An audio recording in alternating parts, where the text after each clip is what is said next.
Good morning. We're still in chapter 271, Reish Ayin Aleph, the laws of Kiddush. Holding halacha. Today, Be'ez Hashem, we'll look at halacha 18 and 19, which is really, it's obviously related to the laws of Kiddush, part of the laws of Kiddush, but is not directly connected or derived from the Gemara in Psachim as we learned it. Halacha Chaf, the next halacha 20, we'll get back to some of the halachas that we learned in Psachim about trying to split one cup of wine in half to save for the next day. We discussed that. So that's going to come up in the halacha 20. And the halachas before also were related to what we learned in Psachim, right? About covering the bread while making Kiddush. One who forgot to make Kiddush and continuing to make it later in the day or the next day, right? That's all connected to Psachim, right? But because this is a code of Jewish law, it's not following the order of the Gemara. It's collecting from all over the Gemara. So we're going to run into halachas of Kiddush that come from elsewhere, right? And the next two halachas are going to do that. But it'll be interesting for us, and it's going to link back to Pesach in that. And when we started this section, in addition to learning the Alter Rebbe Shulchan Aruch, we're also going to look at the Rebbe's commentary on the Haggadah as it relates to the discussions that come up in the Alter Rebbe Shulchan Aruch. And that will come up today, because we're going to learn some of the laws around, some of the practices around Kiddush. And there's going to be a slight variation from the way the Alter Rebbe writes in the Shulchan Aruch to do the Kiddush, and from the way we actually do it as Chabadniks. And the way we do it is going to follow the Rebbe's comments in the Haggadah. And just to explain, I think I mentioned this before, right? The Alter Rebbe Shulchan Aruch was the version that we have, which is the first version he wrote. He wrote a second version, but it's no longer extant. We have only a couple of bits of it. But this first version of the Shulchan Aruch that he wrote is really like a collection of all of the halachic rulings of the last century or so, or more, since 2 centuries about, between him and the Shulchan Aruch that was written before him by Rabbi Yosef Cairo, which we learned about on Shabbos.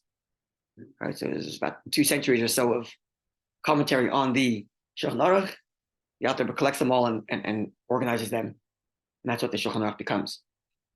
Right, but in fact, we know that his personal opinion on how to practice certain things may have deviated from that collection, because he's putting that collection together as a kind of public work, public service, if you will, to collect all the halachic information in the last 2 centuries and organize it with the backgrounds and the reasons as we've been learning, right? He doesn't just tell us point to point. He also tells us this is the rationale for how this view got their conclusion. This is the rationale for that view, and this is why we're going in the middle, right? So it's like a public service, if you will, very scholarly one, an unbelievably incredible one, to put together all that information. But sometimes his personal opinion will actually deviate from his own collection.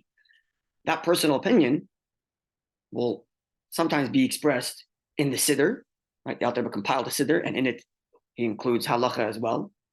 And sometimes the halacha there will deviate from his conclusions in the Shulchan Aruch. So is it like a commentary on the not exactly a commentary. Actually, I should say Yoder Deya, certain parts of Yoder Deya are actually written directly like a commentary on the Shulchan Aruch.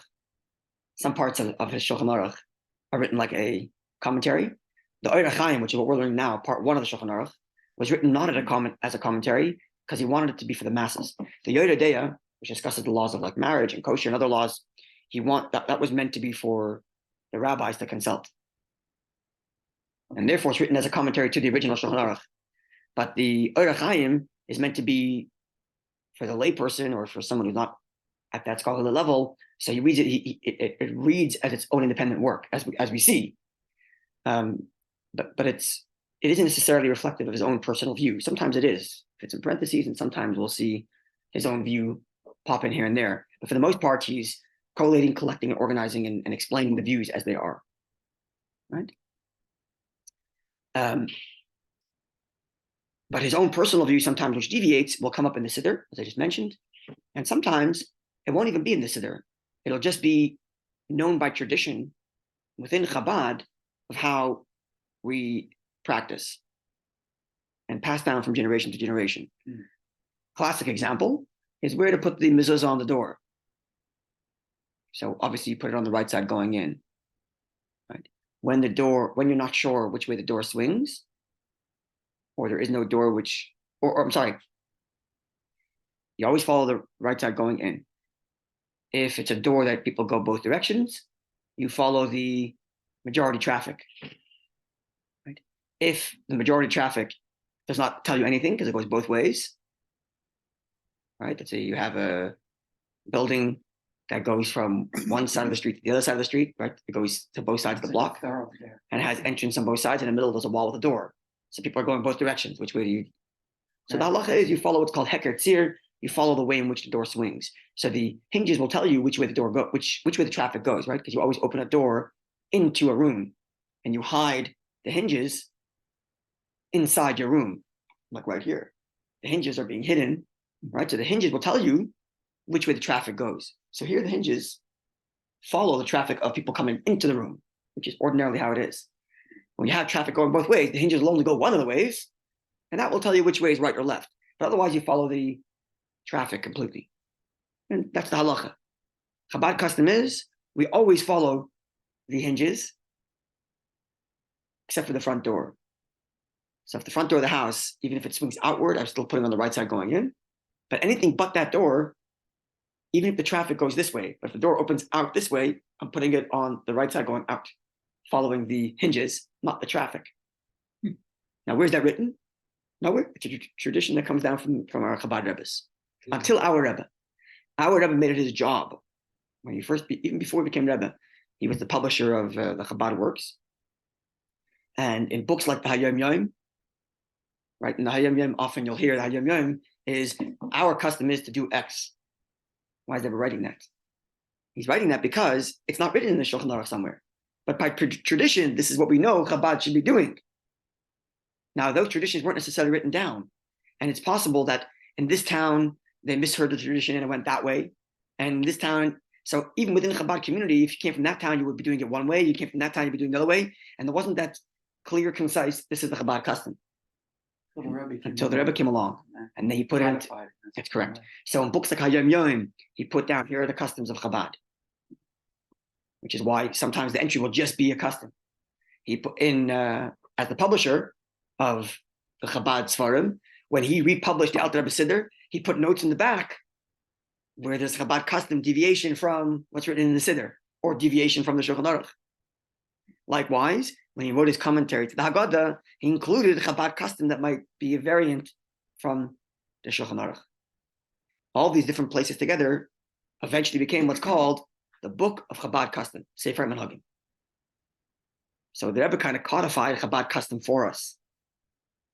Okay, so taking all that in mind, yeah. So there could be deviation between the Rebbe's Haggadah and, let's say, the Hayom Yom. No, the Hayom Yom and the Haggadah will be synonymous. Will be synonymous between the Hayom Yom, the Haggadah, and his notes when he published the Siddur before he became Rebbe. When he opened the publishing house of Chabad in New York, and he published the Siddur, he added notes and glosses to indicate where Chabad Minhag may deviate. We find in the Rebbe's letters, by the way, from those years especially, where he writes to elder Hasidim. Do you remember what your family used to do in X town? Or were you ever by the fifth Chabad Rebbe, and did you see how he made Kiddush? Did he do this? Did he do it that way? And the Rebbe was like consulting with some of the elders to find out the precise practice to kind of verify the Chabad minhag. Sometimes the Rebbe will say, my father-in-law did it this way, because he himself observed his father-in-law. Right, his father-in-law being the previous Rebbe, who's a direct descendant of the Alter Rebbe, would have that tradition.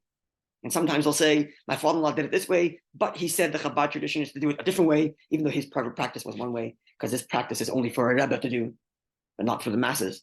So he'll do things like that sometimes. And in his letters, you can see him working to codify and get as much information as he can about all these variant customs, especially from the chief rabbi of Bnei Brak. The last 3 chief rabbis of Bnei Brak were from a family named Landau. The current rabbi, his father, who I met, by Moshe Landau, and his father, by Yaakov Landau. By Yaakov Landau, before he was the Rav in Bnei Brak, was the official rabbi in the court of Lubavitch, in the town of Lubavitch in Russia, by the 5th Chabad Rebbe. And the Rebbe would consult with him on what was the practice there. What were they doing in Lubavitch? What were they doing? How were they doing it this way or that way? What kind of questions did the Rebbe ask you? How was his answers? The Rebbe of the time, Rebbe Rashab. Anyway, all to say that today we're going to read some, not halachic things about Kiddush, but custom things about Kiddush. So we're going to see how it is in the Alter Shulchan Aruch. You're going to right away notice that's not how we do it. And then we're going to look at the Rebbe's Haggadah, and from there is where we derive how it is done. And Be'ezer Hashem, as we go through the laws of the night of the Seder in Psachim, and we come to the Alter Shulchan Aruch, we're going to go to the Rebbe's Haggadah and get down to our Chabad practice. So we'll see the whole evolution. Gemara, Alter Shulchan Aruch, and then down to the Chabad practice as presented by the Rebbe's Haggadah. Okay, this is what we're going to. That's the plan. The comments also back to the Mishnah for that. Rambam. Okay, so Rambam is already included in the Alter Shulchan Aruch. Right. Now, we in our class at least, we're treating the Alter Shulchan Aruch as a collection of everything from the Gemara down to his time. Right. Even though it's not really, because there are collectors before him he's relying on, like the Shulchan Aruch, for example, is a collection of Rambam, of Rosh, of Tur, whatever. But all that would be incorporative, at least broadly speaking, in the Alter Shulchan Aruch. A number of times when he says there are those who do X and others who do that, sometimes it'll be Rambam and Rosh, and they lived 6-7 centuries before him. But they're still collected in the body of his presentation. Okay, so let's do Halacha Yudches, Halacha 18. Halacha 18, essentially he's making one point, which is when you make Kiddush, all the laws of Kois Shel Bracha is a cup over which you recite a blessing. All the laws regarding that cup apply to the Kiddush cup as well. That's essentially what he says in 18.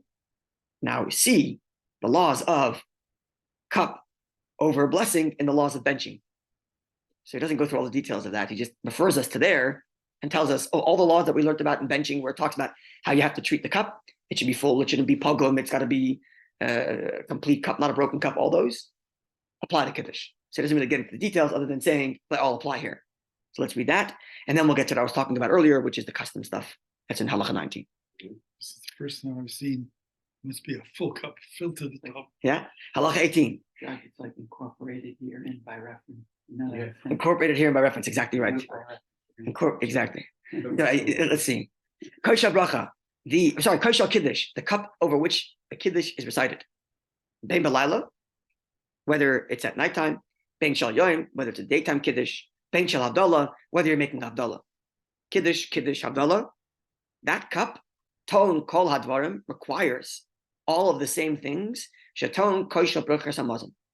That is required of a cup over which the benching is recited.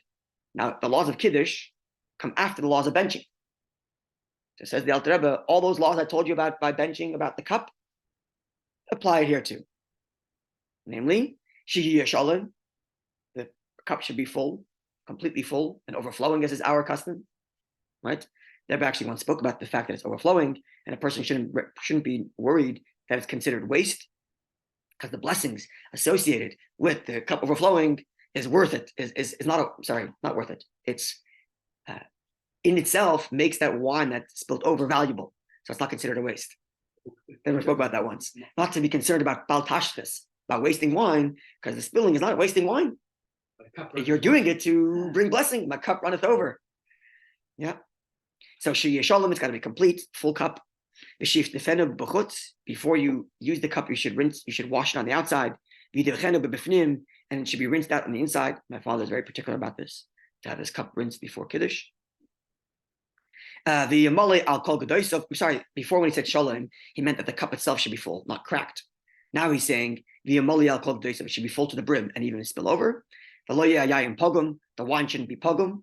We learned those halachas a while back. Pogum meaning it shouldn't have been drunk from earlier. Right? It should be freshly poured for the And full. And full, should be freshly poured. The kablena b'shtei yadav, you should receive the wine with both your hands, or receive the cup with both your hands. When we get to the Rebbe's comments on our practice, we'll see exactly how you incorporate both your hands in the Kiddush process. We'll get to that. The yechezena b'yamin lavadoi, but so even though you're receiving it with both hands, you should only be holding it in one hand, your right hand, unless you're lefty, you holding your left hand. Again, we'll get to that when we look at the Rebbe's custom. We'll see exactly how to do this. You should raise it off of the table at least one handbreadth. We'll get to Chabad custom soon. And you should be keeping your eye on the cup, so you don't distract your mind from it, right? Because you're starting off with hagafen. That's the first bracha you're making. And then you're making an interruption between hagafen until you drink with other bracha, the bracha of Kiddush, right? And you're not allowed to distract yourself from the item over which you made a blessing until you consume that item, right? I can't make a mezainis, walk off and have a conversation and then come back and eat the cookie, right? But here I'm making hagafen, and then I'm talking to Hashem, having a conversation about how beautiful Shabbos is, and then I'm drinking. So I cannot distract myself during that time from the wine. So I got to keep my eye on it so that, like, the entire time my mind is still focused on the fact that, hey, I made a bracha hagafen, I'm going to drink it momentarily. Yeah. Now, commotion is bar b'simon kuf gimel. All these laws are discussed in chapter 183, the laws of Kiddush. See there for further details on all these things. Okay, halacha 19. That's only if you know it by heart. Yeah, so I don't know what it means literally. You have to be looking at it, but if you're looking at the siddur in front of you here and the wine is over here, it's still in your eye. You can see it there. Your mind is not deviated its attention from the fact that you're holding a cup of wine in your hand. Right? Why do some people put a drop of water into the wine? There is that custom. So when you rinse it out, you should take some of the. My father does it. Yeah, when you rinse it out, you should pour the last drop inside. I can't remember what it's for, but my father is very particular about all these halachas, but especially that one. And my kids know when Zayda comes to the house, my oldest goes and rinses out the cup for my father and leaves a little bit of water inside. Maybe in footnote 95 he has something. Let's see. Does he have anything in footnote 95? Aren't you supposed to dry out the No. cup? No. Sorry? Don't dry out the cup. No. Anyway, okay. Halacha test. I want to get to the customs today. Let's see. Halacha test. Although you've already recited the Yom HaShishi and the Vayachulu specifically in Shul, so let's just make something clear before we start so we understand. The Yom HaShishi, that paragraph, is a description of the seventh day of creation, right? So the pasuk begins by God completed the heaven and the earth, and He rested on the seventh day. Right? That's what we read, and therefore God sanctified it. Therefore, we sanctified and so on. Okay, God blessed it. So the pasuk begins with the words Vayachulu. We start reading from Yom HaShishi. Now Yom HaShishi is the end of the previous pasuk. Right? Every time the Torah describes the end of a day's work, it says it was evening and it was morning, Yom Rishon, day 1. It was evening and it was morning, day 2. It was evening and morning, day 3. The words Yom HaShishi come from that description of the end of Friday. And it was day 6, Yom HaShishi. There's the hey there, the 6th day. Right? And then we say Vayachulu. So the two words Yom HaShishi actually belong to the end of the previous verse, and then Vayachulu brings the next verse. The primary here being Vayachulu. We're going to see in a minute why we start with Yom HaShishi, but Vayachulu is the primary. And this comes up, and you remember we discussed once about this prohibition of breaking the verse in half. So there's a discussion about that. How could you say Yom HaShishi? It's only 2 words of a verse. So you got to say a whole complete verse. Not for our discussion now, but just to know that Yom HaShishi is part of the previous verse, and Vayachulu is where it starts, really. Because Yom HaShishi is the end of the previous verse, yeah? Okay, and therefore, even though the person already said Vayachulu in Shul, you say it in Maida, at the end, after the Shemona Esrei, we say it all together as a congregation, Vayachulu. Nonetheless, you're required to now repeat it again while you're holding your cup. Kaidim Kiddush before Kiddush. Right, the Kiddush itself is the 2 brachas, hagafen, and then the blessing over the Shabbos. I keep on forgetting. Okay. You have to say it again. For what reason? In order to fulfill the obligation of your children and your family at home, they didn't say it yet. So really you're saying Vayachulu out loud by your Kiddush for everybody else, not for yourself, because you already said Vayachulu. Then afterwards, you read Bar Paragafen, and then Birchas HaKiddush, the blessing of Kiddush, which we all do. We say Vayachulu. Yom Hashishi Vayachulu, and then we say Hagafen, and then we say the Brach of Kiddush for everybody else. Well, actually, the Hagafen and the Kiddush is for yourself too, because you're required to make Kiddush on the cup, in addition to the Kiddush that you made in Shul, which we discussed at length. But the Vayachulu is repeated for them. So what happens if no one's at the table? Do I say Vayachulu or not? That's why I become so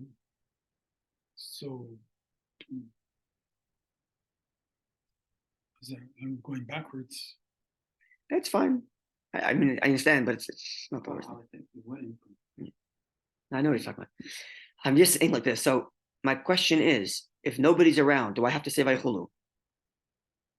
I think not. The reason why. Sorry? I would think not, because if you're doing it for others, you're not there. So it doesn't seem like you have to, but we're doing it anyway. You- As far as I know, how do you? No one ever told me that when you're alone, you don't say Vayachulu. Right. In a second, maybe it's going to be in here.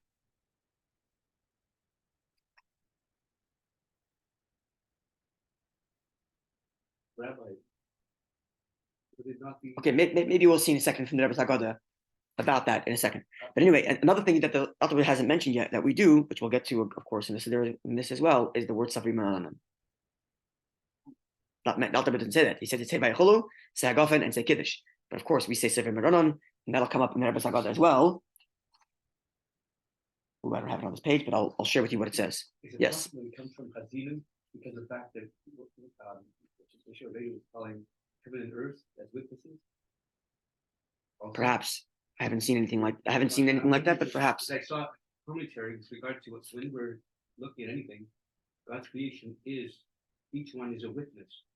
Yeah, so the witness idea is going to come up in a minute, Right. and it's possible that the law what you're discussing would be in the laws of Ma'ariv, maybe not here. So it could be a right. I'm not saying it's perhaps. Yeah. So if we looked up the laws of Ma'ariv, maybe it'll come up there. Yeah, because we're going to see in a minute this idea of testimony. Okay. If they're not listening, they can't be witnesses. No, you are. Okay. Now it says like this: if you forget to say Vayachulu before Kiddush, you say that any time during the meal, ala kais, over a cup of wine. I don't think you have to drink it necessarily, but it would mean you lift up a cup of wine in the middle of the table, say Vayachulu, and then put the cup down and go back to your meal. But you forgot to say it during Kiddush.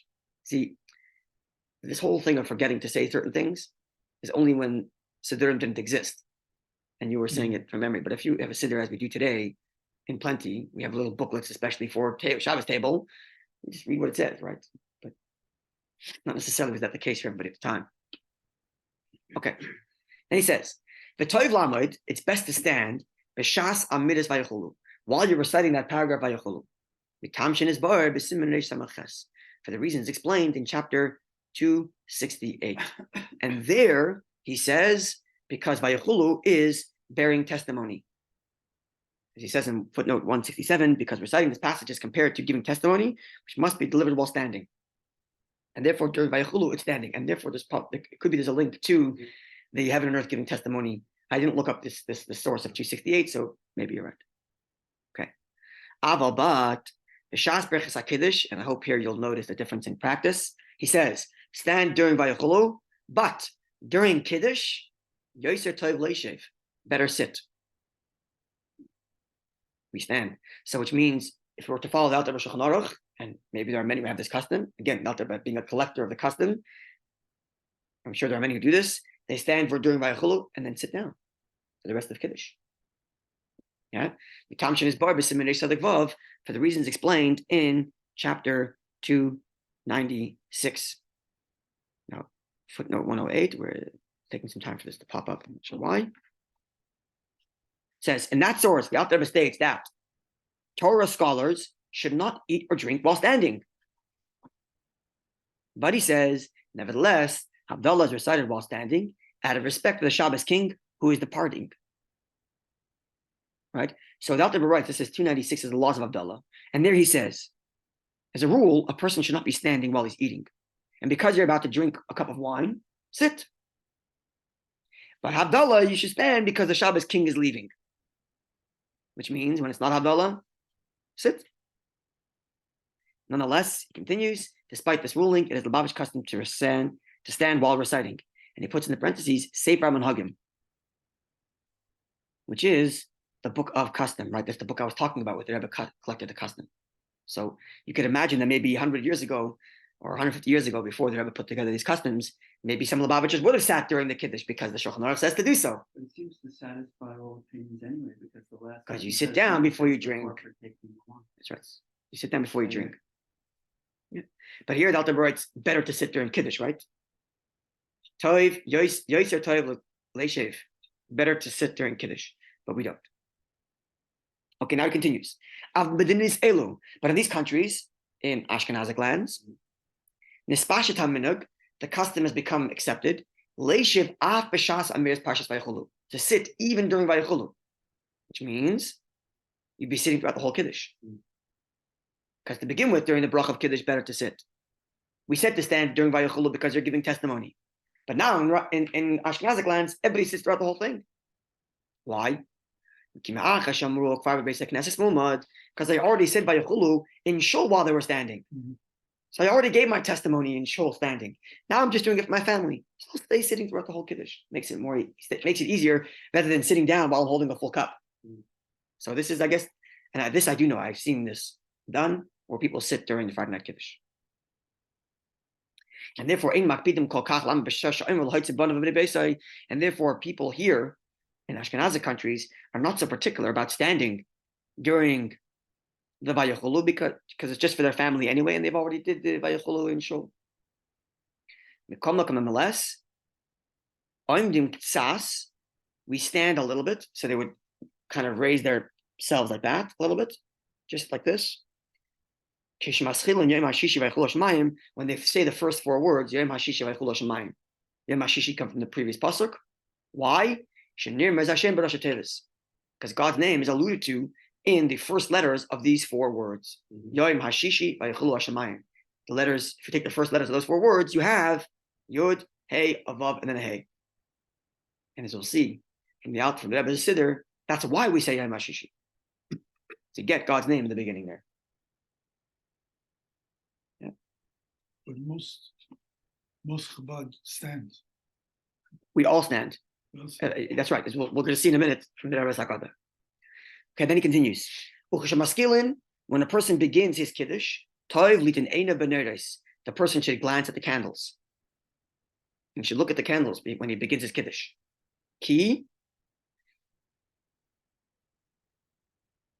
Because Beis Pamim Ner, twice Ner, the word Ner, which means light, is spelled Nun Resh. Nun Resh, a numerical value. Nun is 50, Resh is 200, that's 250. Now I have two candles for Shabbos at a minimum. So if I have two Ner, Oila Tov Kuf, the total is 500, each candle being 250. Now, the number of 500 is significant because looking at the candles, is it a full psia gasa? It is healing for the negative side effect of taking big strides when someone walks. When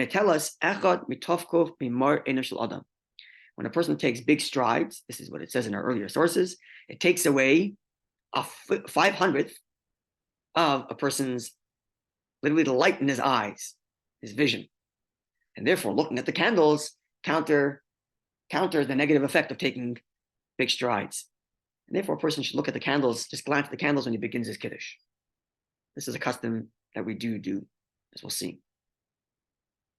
And I should note that even when our sages give these kinds of reasons where there's like a medical benefit, a person takes big strides and it takes away a 500th of his vision, look at the candles, it'll counteract that.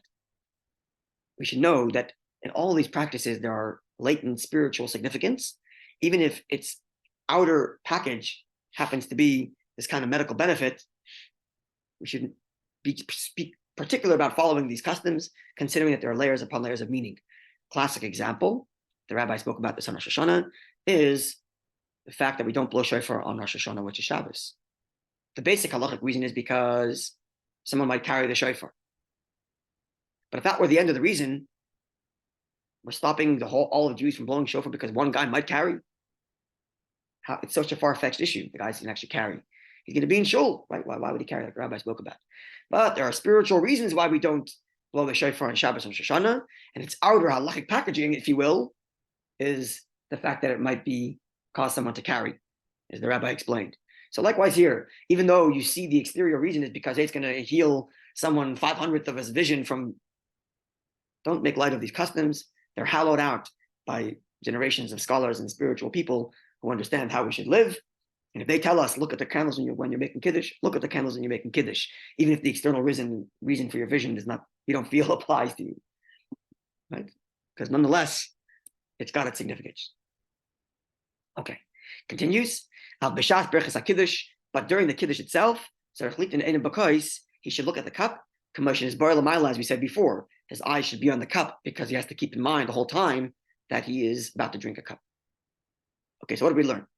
We learned that some people, first of all, we learned that the cup of the Kiddush has to be treated the way we do any other cup.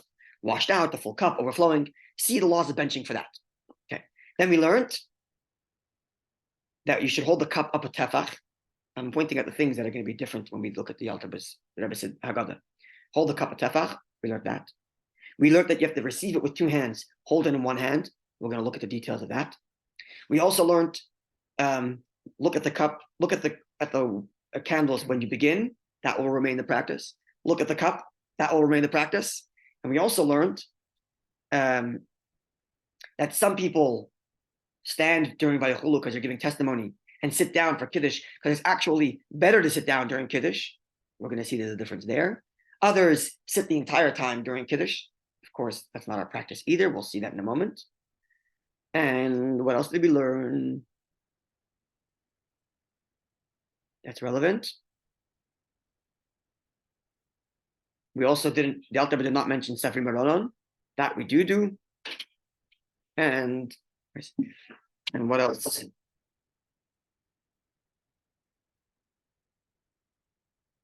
We learned that Vayachulu is meant for the people around the table because you already did Vayachulu and benching. And if you forgot, recite Vayachulu while holding a cup sometime during the meal. Yeah, okay. Do we have some time to look at the Rebbe's Haggadah, or do you want to do that tomorrow?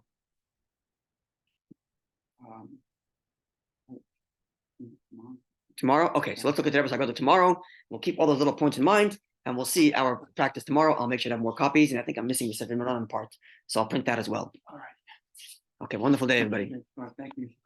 Very beautiful that way you said about the flames. First of all, flames were blessed. I recognize, acknowledged, understood as the spark which God created.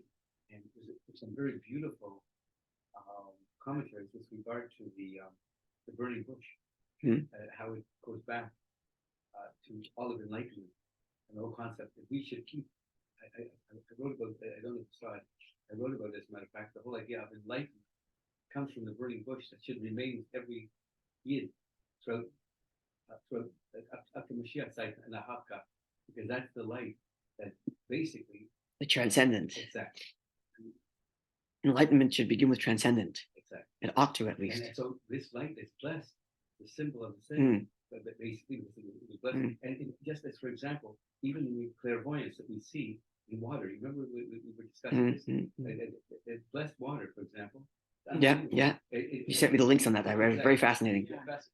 Japanese research. Exactly. Very, very And fascinating. It sometimes takes, it takes somebody who's from outside to recognize.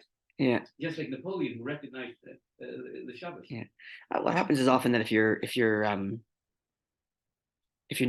are deciding not looking for certain things, you won't even test to look for them, right? Exactly. So if you're coming from a perspective that everything has to remain rational, then you're not going to be looking for anything that's not.